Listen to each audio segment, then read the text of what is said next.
Hey folks, my name is Arseni. Welcome to my channel where I discuss various RPGs, board games, or anything else really, as well as post videos of my various pets. In this video, I will be continuing my deep dive into Domains of Dread in the newly released Wizards of the Coast book, Van Richten's Guide to Ravenloft. I will put up a link to my previous two videos somewhere over here or over there. I'm not sure where it's going to pop up. So please go check them out if you're interested in the first 9 domains of dread in this book, as well as the explanation of what Ravenloft is and what domains of dread actually are. In today's video, I will be discussing the next 4 domains, 2 of which are brand new to this edition and have never appeared in previous editions. So this is pretty exciting. So let's get started. So the first domain that we're going to look at today is the domain of Ekath. And Ekath is one of the few brand new well-detailed domains in Van Richten's Guide to Ravenloft. It is a domain that is heavily inspired by Chinese mythology, folklore, history, and culture, and it's actually written by an Asian American author as well, I believe.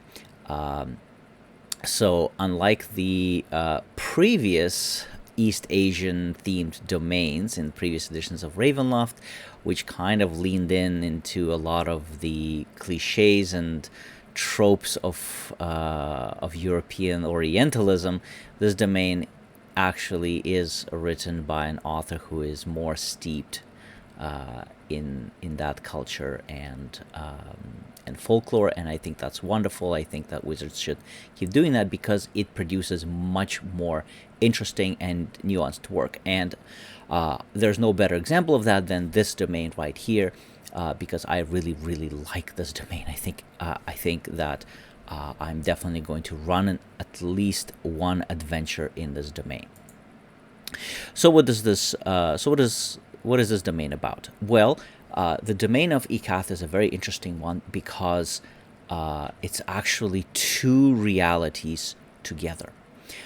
When player characters first part the mists and enter Ekath, they will find themselves in a twisted, labyrinthine city of dilapidated, moldy, half-ruined buildings filled with thousands upon thousands of sleeping inhabitants that cannot be woken up.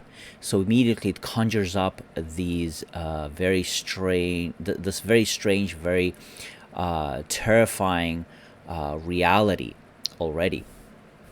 But player characters will soon realize that there's even more going on when they run into the few inhabitants that are not asleep and who are terrified of falling asleep.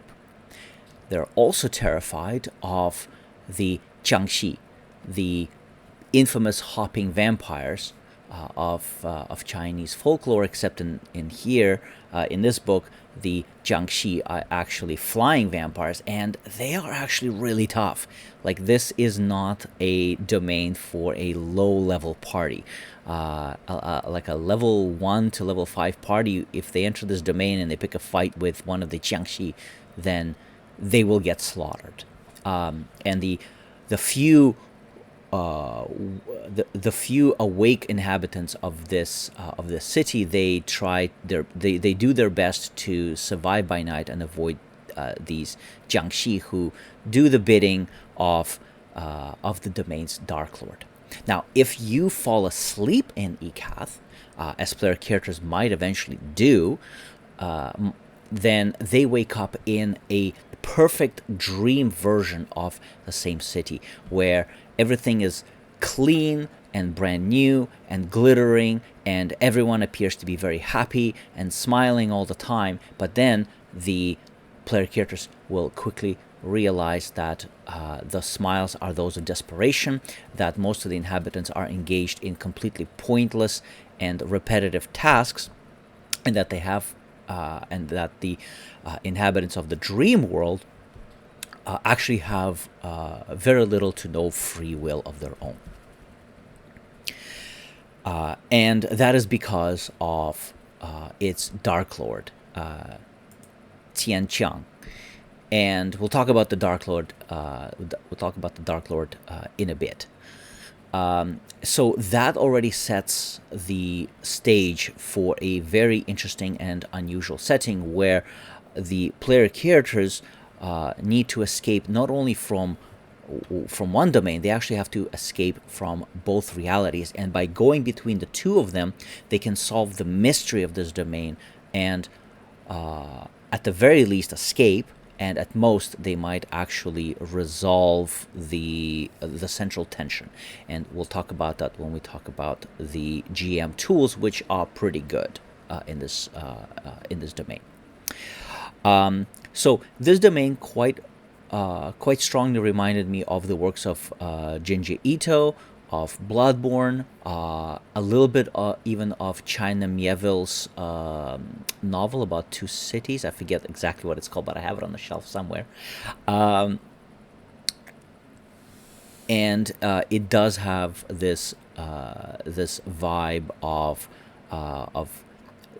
being trapped in dreams and nightmares, and being unsure of what is real and which reality is even worse. The one where you're starving and haunted by vampires, or the one where you have no free will. So, pretty interesting. The Dark Lord of this domain is Tianqiang, and she's got a very interesting story. I'm just gonna scroll down to it. So there's wonderful art for her. Tianqiang is not actually a supernatural being like many other Dark Lords. She actually has the stats of a mage with a bunch of magic items, one of which is kind of an artifact level item that's actually responsible for creating this dream version of Ekath. And basically, Tianqiang is or was a great liberator of her people, who then became a beloved queen. But over time, her quest for perfection and utopia got the better of her. Her people began to chafe under her rule. They started to rebel. When they rebelled, she became increasingly tyrannical, and eventually she showed no mercy, and she ordered her armies to basically kill everyone. Then the rebels struck back, and she survived, but her four daughters, her beloved four daughters, did not. And when that happened, she cursed all the people in the land. So she's got this pretty strong backstory. She's a tragic villain. She's not a mustache traveling villain. She's the one that thinks she's doing the right thing for her people and her family, because her family kind of gets reborn in a very different form. More on that later. And so she thinks that she's doing the right thing. So I think that makes her a very effective Dark Lord, and one that the players might even find, some players might even find sympathetic. So you can see here that she's a mage, and she's got a bunch of magic items, like here's handy haversack, winds of flying, and she also has this other special item called the Nightingale Bell. So this domain is designed for cosmic and body horror, and there's definitely a lot of that in here. From the way that the cosmic horror, of course, comes from the whole what is real, is anything real, plus, of course, the endless maze of the city, because the whole domain is basically just this city. The endless maze of the city that always loops back around, and that is inescapable, right? It's got these very kind of cosmic horror vibes to me. And the body horror, of course, comes from the way that the people of Ekath are powerless, and they can be and like their minds and bodies can be manipulated at will by the domain's Dark Lord, as well as some of the horrific looking monsters that haunt the streets of Ekath, kind of the real Ekath, not the dream Ekath. But I think psychological horror can work just as well in this domain because of this whole, like, what is real, how do we stay awake, what are the consequences of staying awake, that kind of stuff. So you could do some pretty neat psychological horror with the whole do not sleep, don't fall asleep vibe to it. So its atmosphere and feel, it's got a very it's a very well written domain. I find it's got very evocative atmosphere. It doesn't lend itself too well to a prolonged campaign, I would say. For example, if we just scroll up a bit, a few locations in the city are detailed, but you may notice, for example, there's the Gemstone Garden, the city center, various mansions, the Tianqiang's palace, this tower where the Nightingale bell is, and so on. But you may notice that there is no map for this domain. So in that regard, I wish it could have had like this beautiful map, because I think that would have looked really cool. It doesn't have one. And in general, there isn't quite enough to set a whole campaign in here, but this would be a fantastic location for maybe a single adventure. And speaking of the adventure that you could set in Ekath, one of the interesting things that the GM tools in this domain do is the tools here really focus on how to run a very specific adventure. So first of all, it does have a very good list of adventure seeds. So there's like 10 adventure seeds. The problem is that none of them seem to me like particularly interesting. Like, given how awesome the rest of this domain is, the moldy, decrepit streets, or this fake, brittle dream reality, I would have thought that the adventure seeds would have been a little bit more interesting. And there are a lot of them, but they're not particularly good, in my opinion, anyway. What is good, however, is the adventure, the dream of Ekath. So the GM tools in this chapter basically focus on providing a skeleton of an adventure. And that adventure is about waking up Tianqiang, the Dark Lord of this domain, and reuniting her with her 4 daughters. So she has these 4 daughters. They died a long time ago when the whole rebellion happened, but the dark powers have resurrected her 4 daughters as these 4 monstrous beings. Now, only their physical characteristics are actually monstrous. Like, for example, the Tian Lian is made entirely of eyes, or, for example, Tian Weiqing is made entirely, Tian Sumei is made entirely of teeth. The thing is that they all have the original personalities of the daughters. So they're actually these sweet girls who don't know that there's anything wrong with them, and they want to be reunited with their mother. But their mother, the Dark Lord of the domain, she's afraid of them, and she avoids them. So there's this family tragedy going on. It's just wonderful, wonderful kind of gothic stuff. And so the idea behind this adventure is that the player characters must explore Ekath by day while they're still awake. They need to find these 4 daughters. They need to find the 4 daughters of Tianqiang, and they need to get them to fall asleep. Because when they fall asleep, they will end up in the dream reality where the Dark Lord actually is. And so once all of them are in the dream reality, the player characters can then go into the dream reality and basically reunite the mother with her daughters, and that will allow them to escape or maybe even end the dream. This is, by the way, the wonderful illustration of a Jiangxi in one of these vampires. Not really, they're not Western vampires, right? Like there's a whole backstory, but it's really in the monster manual section of this book. So I'm not going to talk about their stats, but they are pretty strong. Like these are not, these are definitely higher level opponents.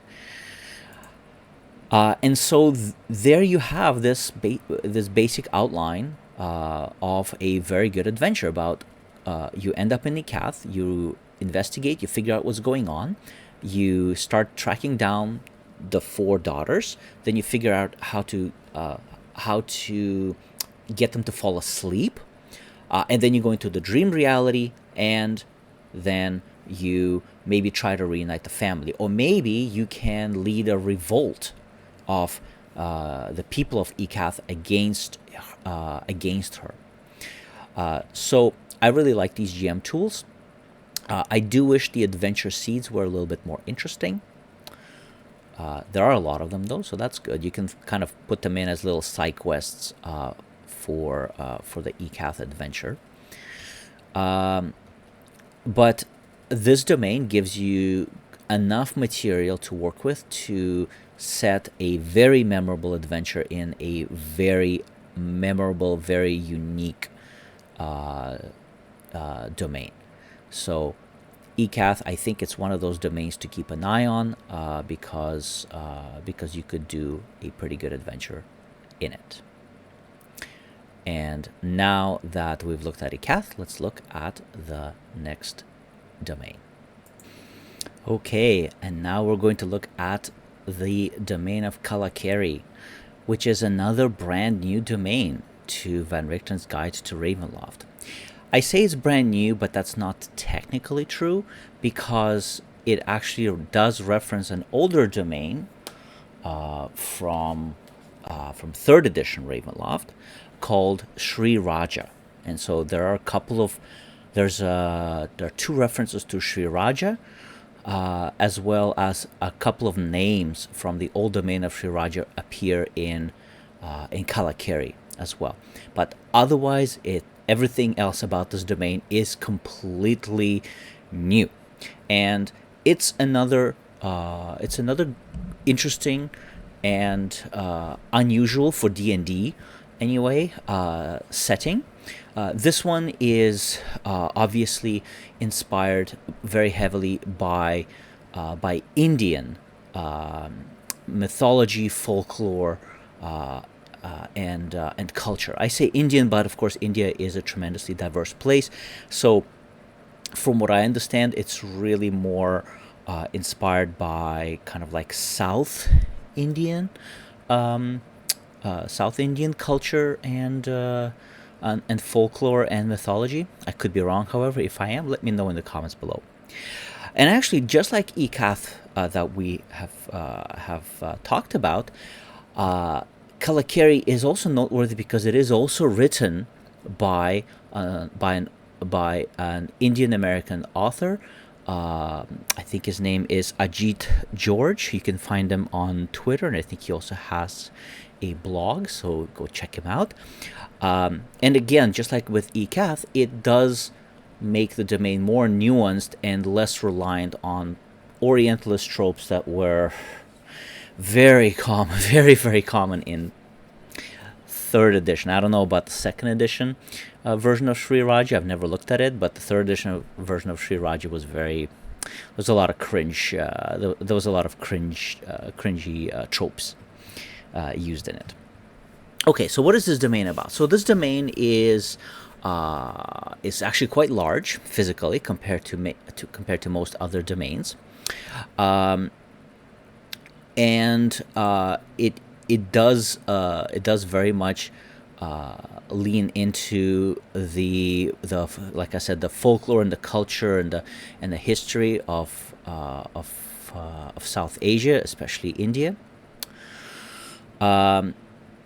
And it is like this great big kingdom of jungles and rivers and coastal cities and villages and mountains, and there's this wonderful map. You can see there's a couple of things that were left, that, like I said, were kept from the domain of Sri Raja. I think the Kattachira, I think it appeared in Sri Raja before, and the domain of Niranjan is its own domain, actually.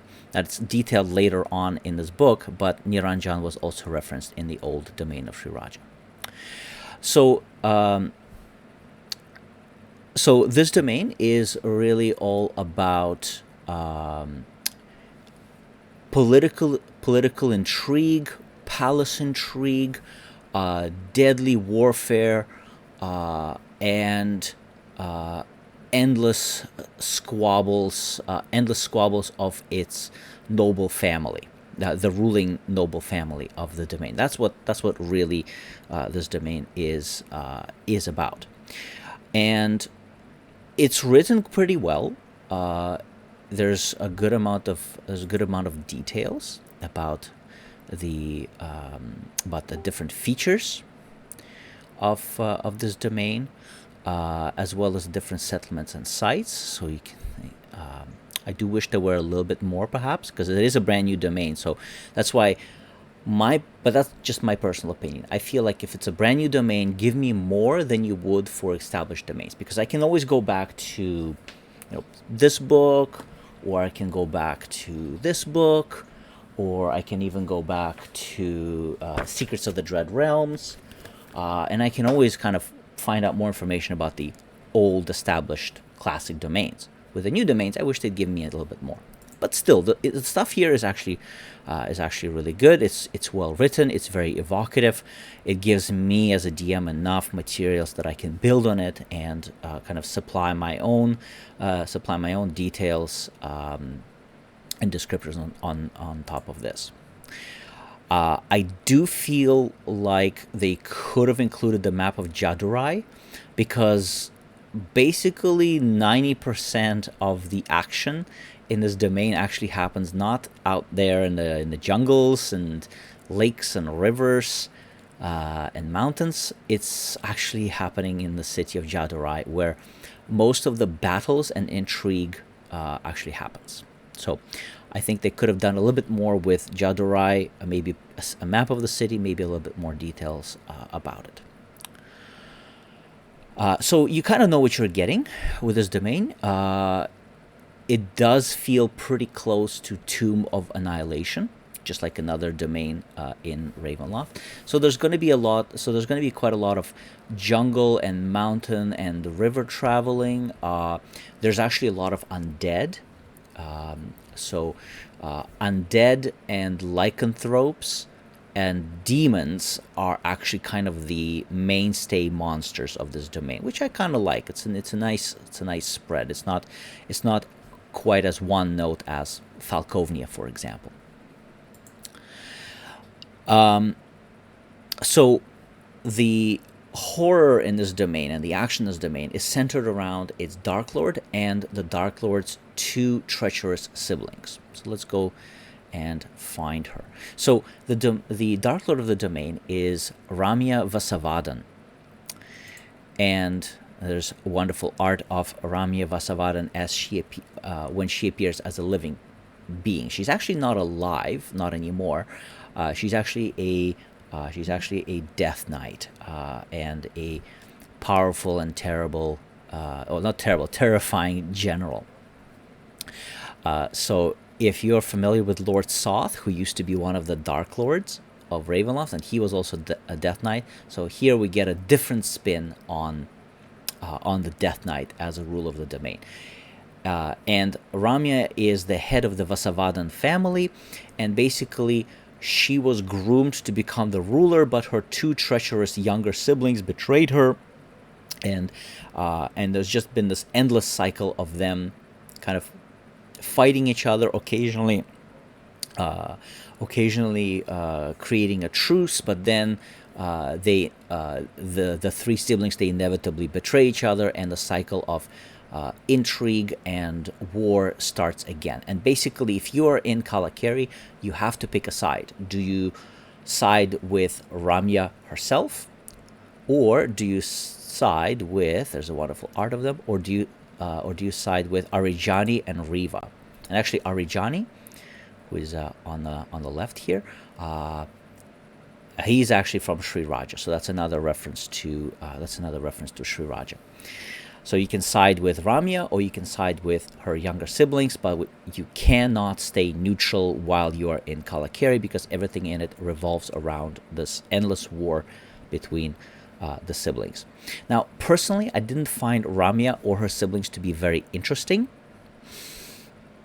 Ramya is basically, she's this powerful general and ruler who thinks that she deserves to rule because she was always groomed to be the ruler, and she'll do anything she can to both rule the land as well as try to reconcile with her siblings, well as her siblings are always this treacherous pair. One is a Rakshasa, and another one is an Arcanoloth. Well, they use statistics off, they're not actually those beings. So personally, I didn't particularly like the Dark Lord and her motivations. It seems weird to me, like she would just keep trusting her siblings again and again and again. Right? So I didn't particularly buy her motivations or her siblings either. I thought that Lord Soth as a Death Knight was a more interesting and a more tragic figure. Ramya, she just didn't feel quite as much of a tragic villain as Lord Soth, or for example, the previous Dark Lord that we just looked at in Ecaf. So, but your mileage may vary. In terms of genres, its genres are gothic horror and dark fantasy. Now, certainly, gothic horror does come from the themes of betrayal and intrigue and reconciliation and forgiveness and all of that stuff. So, absolutely. And dark fantasy, because it is a very fantasy land.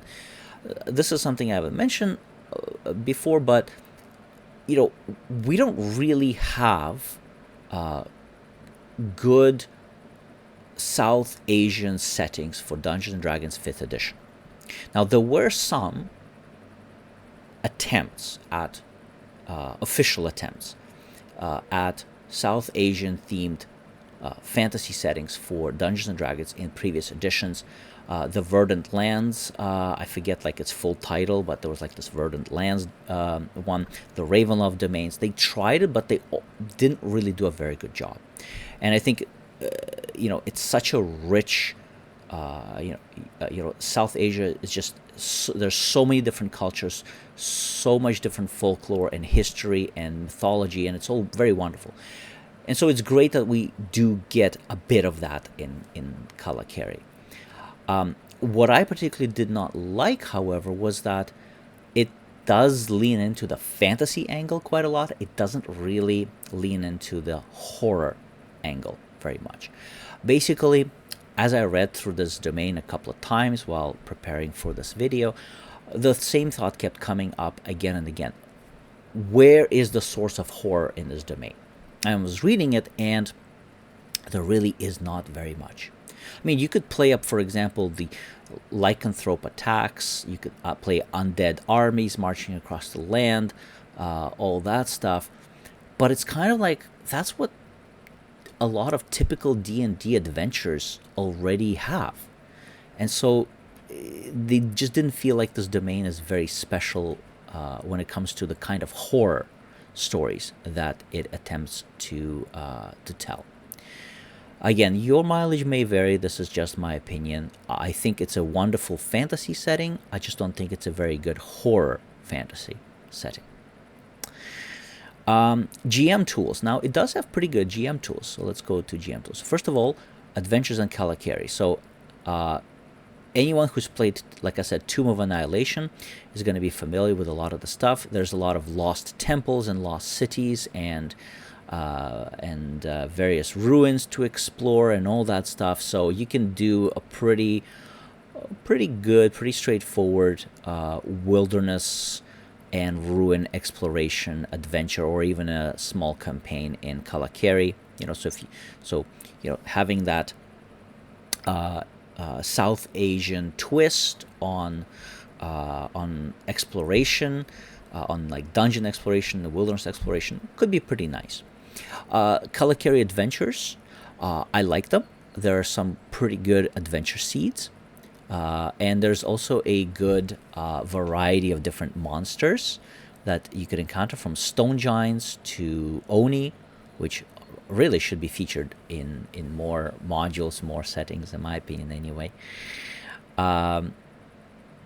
And these adventure seeds are also tied very well into the central conflict between Ramya and her siblings, which I quite like, because, for example, the Ekath adventure seeds, they didn't really tie into the main kind of story or conflict of the setting. Here, the adventure seeds are tied, most of them are tied in to the central conflict.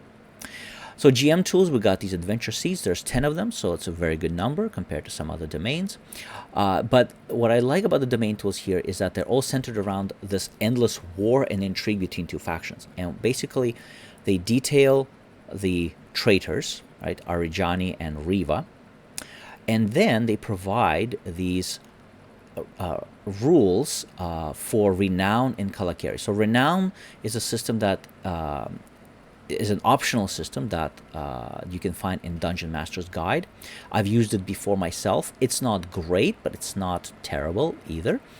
And here, the GM tools in this chapter, they provide rules and tables. For example, right here you can see one of them, for Renown in this domain. And so the idea is that if your player characters, they enter Kalakeri, the only way they can escape is if they side with one of the two factions and get one of the two factions to ascend to the throne of Kalakeri, and then they can call in a favor and escape this domain, right? So they can choose to side with Ramya, with the loyalists. Okay, so for example, here's some loyalist benefits, or they can side with the rebels. Right, and getting high enough on the renown threshold means that you can get an audience with the leaders of that faction, and hopefully persuade them to let you go, to let you leave the domain. So I think that's actually pretty cool, and that could be a very good structure for campaign.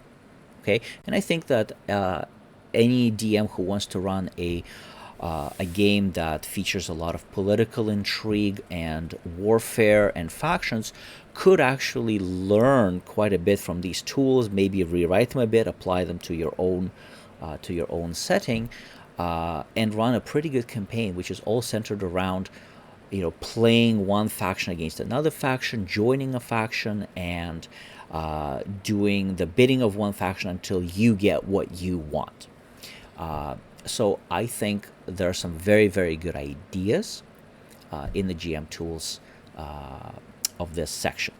So in general, Kalakeri, interesting domain. It's wonderful to see a non-Western fantasy setting. There's a lot of good materials and ideas in this domain. It's just that for me personally, it doesn't function very well as a horror domain. It's a good fantasy domain, just not, in my opinion, a very good horror one. Anyway, that's Kalakeri, and now we're going to move on to another classic domain that has made a reappearance. Okay, and now we're going to look at the domain of Kartakass. Kartakass, the domain of Tarnished Dreams, is another classic domain that is making a comeback.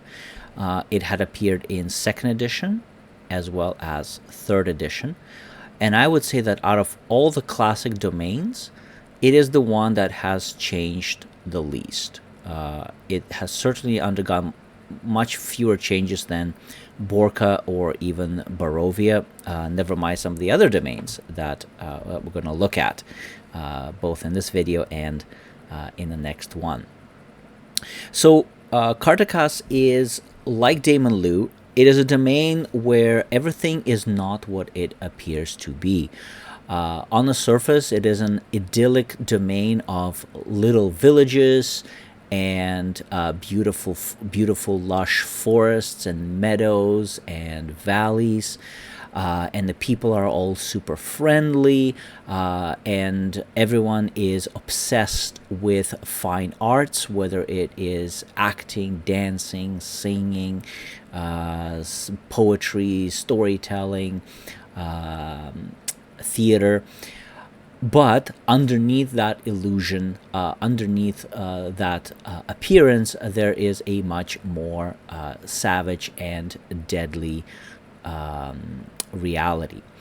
So, in that regard, like Damon Luich, it does have very similar themes and motifs.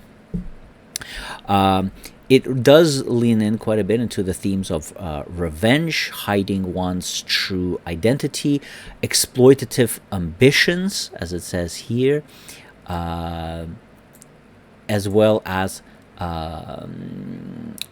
hubris of ambition and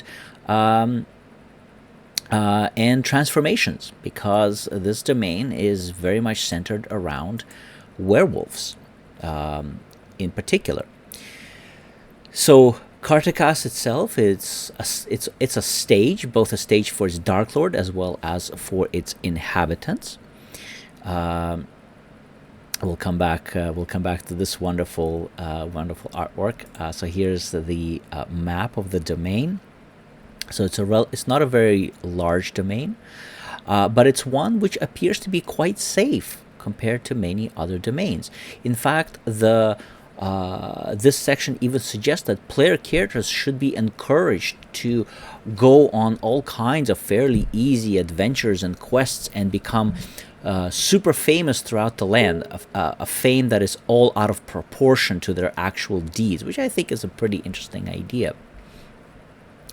And as they travel the land and they accrue this fame, they're going to get the attention of the domain's Dark Lord, who is then, instead of confronting them like Strahd would, he's actually going to use them for his own amusement and his own ambitions. And I think that's a pretty interesting idea. In terms of the description of the domain, I think it leaves a little bit to be desired. A few of the classic locations, such as Skald and Harmonia and Medria, which did appear in the previous editions, those locations are detailed. There's a little bit of information on some of the forests, because this land is covered in quite a bit of forests. But actually, although its settlements are somewhat detailed, the rest of the domain isn't as detailed as it could be. And in fact, if you look at the page count, it's one of the shorter domains of Dread in the book. However, because it has changed very little from the previous edition, 3rd edition, it's very easy to get all the other details you may need to run this domain. Each community in Kartakass is actually centered around a different art. For example, Harmonia is centered around singing. Skald likewise is centered around singing and dancing and basically performing arts. Point Hallucination, I think one of them, I forget if it's Amherst or the other one. Yeah, it is Amherst. So Amherst is probably the most interesting one for me, because this is a dark parody of Disney World, where all the inhabitants of this village, they put on a show, and the show takes a month or longer to prepare for. And once the show starts, the visitors, they participate in the show. So it's kind of like this LARP, live action role playing, combined with a Disney, combined with the Disney World. But of course, underneath it, there are much darker things going on. I think that's pretty wonderful. It's a pretty great idea for an adventure where the party go to partake in this live action performance, and maybe they don't even know that it's a live action performance, and then they slowly start to realize that everyone each and every inhabitant of Amherst is actually playing a part, is actually an actor or an actress. So I think that's very cool. So in terms of like the details and the themes and motifs of the different settlements, they're pretty good. I think that they're quite interesting. But for example, like you just get this little bit about Wildersung Woods and the strange unfinished song that echoes through this wood, and how those who don't join in, they risk meeting a terrible fate. They're found with broken necks. That's pretty creepy. I like that. That's a good detail. But that's about it, right? Like there's nothing else here about the other locations. In previous editions, I like that on the map you may see this goblin graves, and goblins or goblins in Ravenloft are actually very different from your typical fantasy monster manual goblins. And in older Kartakass, goblins were like this persistent presence in the domain, so it'd be kind of neat to see that apparently they still have some kind of a presence. So not terribly detailed, but there's some good stuff in there. As for his Dark Lord, I personally feel like the Dark Lord of this domain is probably its weakest link. So Harkon Lucas has been the Dark Lord of Kartakass for several editions now, all the way from the beginning actually. Here he is. There's some new art for him, which honestly looks a lot better than the previous edition's art. And basically his story is completely unchanged. I went back and I reread the Harkon Lucas in Secrets of the Dread Realms, and in a second edition Domains of Dread book, and he's basically unchanged. He's basically the same person with the same motivations and same powers. And basically Harkon Lucas is a werewolf who is incredibly ambitious, and he had this dream of becoming like the ruler of a nation, a powerful king. That didn't work out. He wanted to be like rule a nation of lycanthropes, of other werewolves. That didn't work out. And so he's basically stuck being a bard.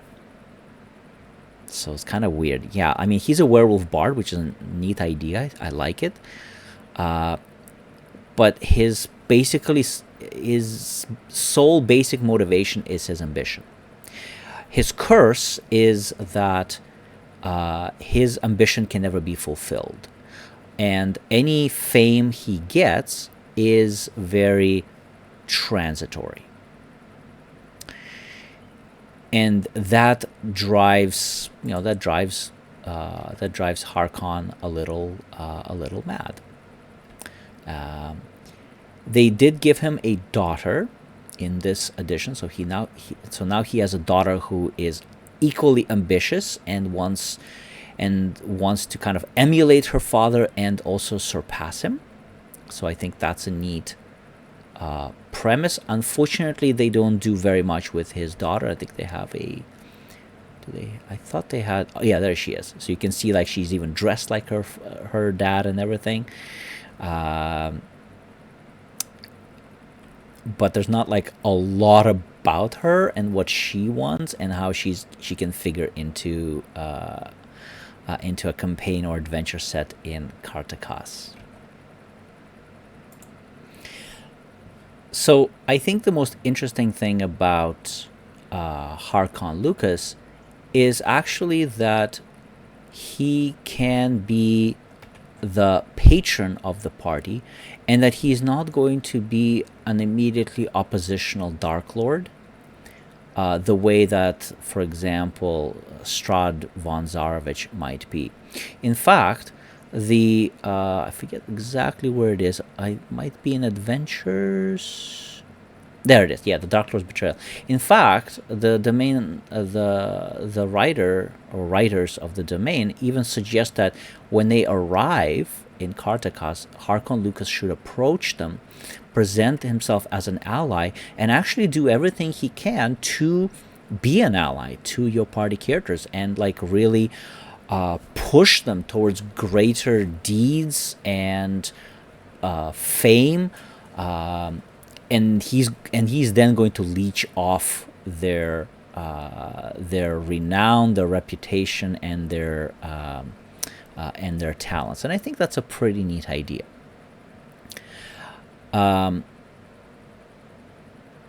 Again, I'm not personally a huge fan of Harkon Lucas. I don't think he's a terribly interesting villain, at least as far as his backstory and motivations go. But I think it is neat that he can be like this ally and patron to your players. In terms of genres, it lists dark fantasy and gothic horror as the genres, and definitely gothic horror has traditionally these motifs of naked ambition, of illusion versus reality, dangerous hubris, and this exploitation of of the innocence. And so it's good that it's maintaining that it's maintaining those themes. I think folk horror could do very well in Kartakass as well. After all, people of Kartakass love telling stories and singing songs of various legends and myths and folk tales. So you could play up that angle as well. There is another domain that I will discuss in the next video that I think does folk horror better than Kartakass could, and actually kind of hits upon many of the similar imagery and motifs, and I think the other domain does it better. But Kartakass can still be an interesting playground. In terms of GM tools, they are okay. Adventures of Kartakass, we got 8 adventure seeds, but some of them are just like, oh, they meet a friendly local, Harkon Lucas, that's your adventure seed? No, that's like it's a thing that happens. It's like an introduction to a domain, I don't know. Or they might be invited to play at the Crystal Club, and this is where we go back to this wonderful artwork, because the Crystal Club is actually, the audience are all lycanthropes. They're all werewolves, and at the end of the night, they might just tear the performers apart. I think it'd be very neat if, so that could be a neat adventure. Your player characters are the only non-lycanthropes in the crowd, and they might slowly start realizing that. Or, for example, a set dresser that uses tamed mimics during a stage production, and now the theater is overrun by monsters. I think that's wonderful. I think that's a wonderful idea. So there's some good ideas here. In terms of the other GM tools, there is a renown system that is suggested, which is kind of interesting. Unfortunately, they don't kind of do a lot with that renown system. Like, you get this little paragraph that says, hey, why don't you do renown system? But their renown scores decay, and as the renown scores decay, the locals turn more and more hostile to the player characters. I think that's a pretty good idea. I just wish they would have done more with it here, because there's not really a lot here. Like, compare this to the Kalakeri's renown system, right? And this seems just woefully short. There's a little bit about running Harkon Lucas as a party's ally and patron, and also the kinds of favors. Again, not a lot. It's just like, here's 4 favors that he wants to ask of the party. Yeah, okay. I mean, again, an experienced DM is going to have an easy time coming up with more things that Harkon Lucas might want. But as far as like providing tools for DMs, this is a start. I don't think it goes quite far enough. There is a new thing, actually. There's a new magic item, Harkon's Bite. It's like this little a minor, uncommon, well, not minor, but uncommon, wondrous item, which gives you +1 bonus to ability checks and saving throws. So that sounds pretty great, right? Except, of course, it is curse, and it will afflict you with werewolf lycanthropy. And that's one of the ways in which Harkon Lucas is basically forces newcomers and his proteges to do his bidding. So in terms of GM tools, not a lot here. I think that you would have a you would have an easier time running this domain if you looked at the previous editions and checked out what they do there, and it's going to give you more tools to run this domain. Anyway, that's Kartakass. In my opinion, a little bit disappointing. There are a lot of good ideas, but it's just not as well developed as it could be. And now we'll move on to our final domain for this video. Okay, and our last domain for this video is going to be Lamordia. And I'm sure some of you have seen this image that's been used quite a bit in promotional material. I love it. It's so gruesome and twisted, but also kind of ironic. And it comes from the domain of Lamordia, the realm of mad, weird science.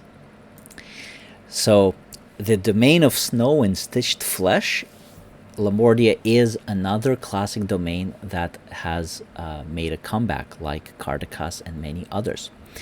Unlike Kartakass, this version of Lamordia has changed quite a lot. It did keep a few names of places as well as a few NPCs, but the rest of the domain has really focused a lot more on the whole like weird science, steampunk feel, and much more of a desperate survival atmosphere to it than the previous versions of Lamordia.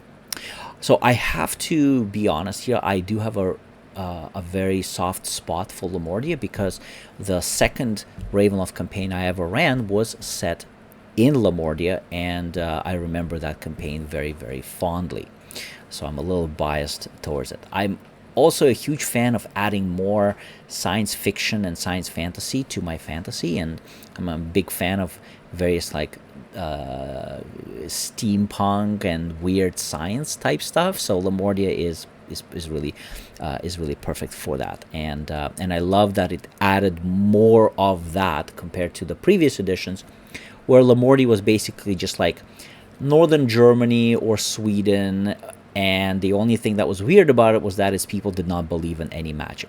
That's gone, and instead the people of Lamordia, they depend on weird, amoral, and unethical science for their survival. So there's this wonderful themes of, yeah, we need technology in order to survive, but that very technology is making us less human. So there's a bit of a cyberpunk to it as well. I think that's pretty great. So what is Lamordia? Well, Lamordia is not a very large domain.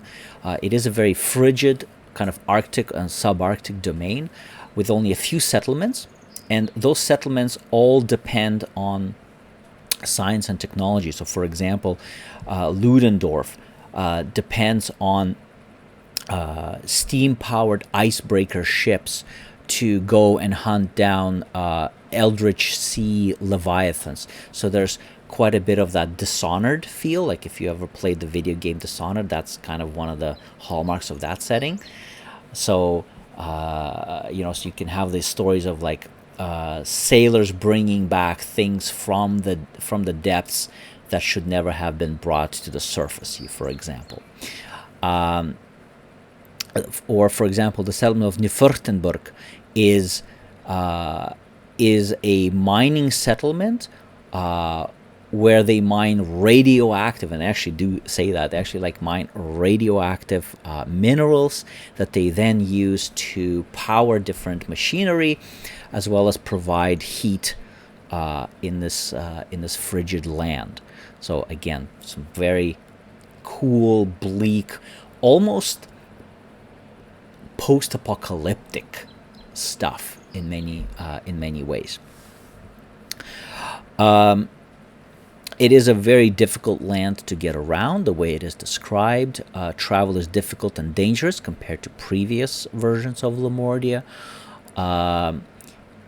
Monsters, they range everything from escaped science experiments, so various kinds of different golems, for example, and clockwork machinery, also radioactive mutants, so you can kind of have a bit of a Mad Max, The Outpost type thing going on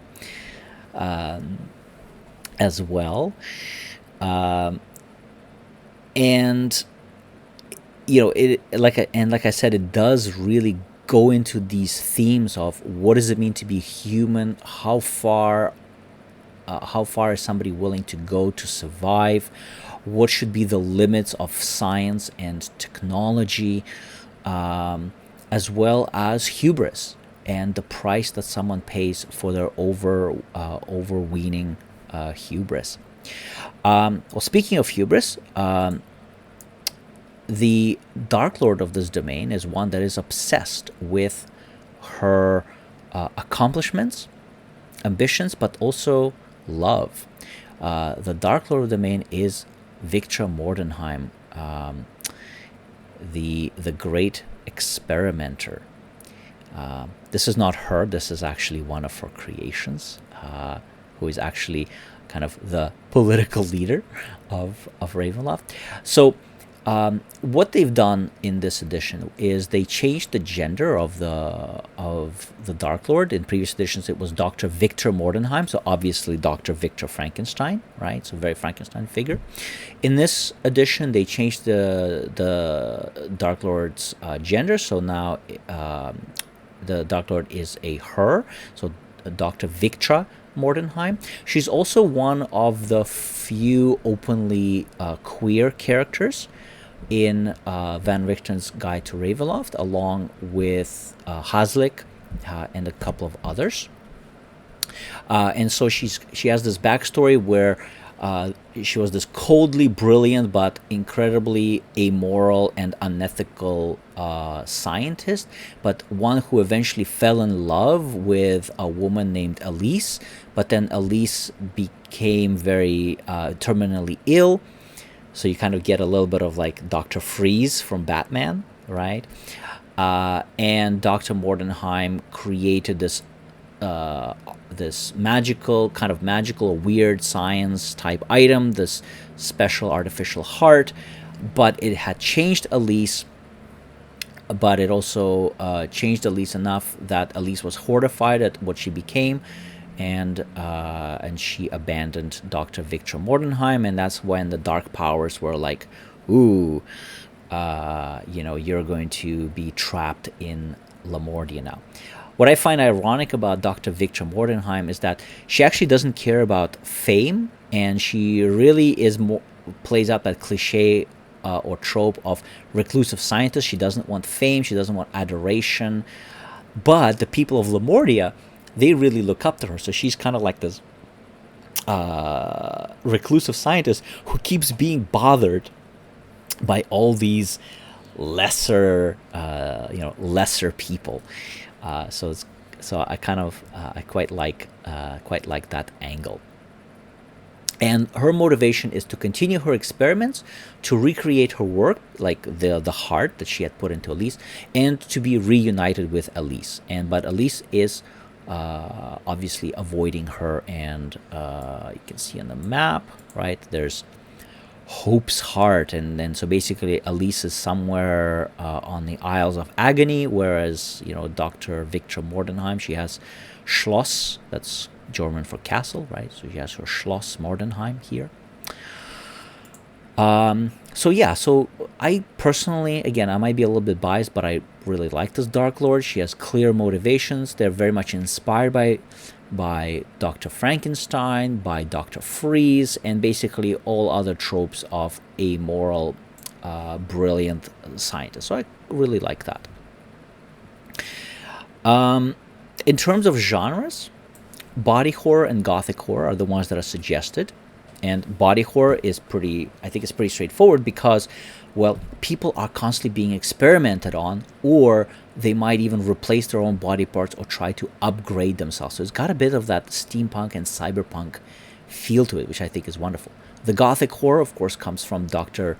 Mordenheim's backstory and the fact that, her ambition, her hubris, and her, the romantic rejection. So there's quite a bit of that. But there's a lot of really neat stuff, really good descriptions in this domain about, for example, radioactive mutants, of things lurking in under the mountains, of bizarre meteors crashing down. So that all to me suggests that you could do cosmic horror very well in this domain as well. You could have I think one of the adventure seeds even is basically referencing the color out of space, right? One of Lovecraft's famous stories that's been recently adapted into a movie with Nick Cage. It's a really good movie, by the way, I think. So, for example, here we've got like a wave of mutants is preparing to assault Neufurchtenburg. I think there was one about the color out of space. Maybe I'm wrong, but I like this one. Like, very Moby Dick, right? A murderous, jaundiced whale is hunting Ludendorff's ships, and the superstitious Captain Früchter wants to hire the party to learn why by going to Winter's Mouth, a crack in the ice where the sea supposedly whispers its secrets. That's really cosmic horror stuff, right? Like dealing with these entities out of time and out of space, and just completely inhuman, right? So I really like that. So you could definitely do cosmic horror in this domain. I think you could also do disaster horror as well, because this domain is constantly on the precipice of destruction, right? It's got a very post-apocalyptic feeling where each community basically is always on the brink of being overrun by mutants, or running out of food, or succumbing to disease or radiation. So I think there's a lot of potential there. I like the atmosphere and its feel. It's very cold, barren. It's very grim and dour and desperate. I think you could easily use Rime of the Frost Maiden, and you could take locations and some adventures out of Rime of the Frost Maiden. You could put them into Lamordia, and it would work very well, because Rime of the Frost Maiden is also, it leans into horror quite a lot as well.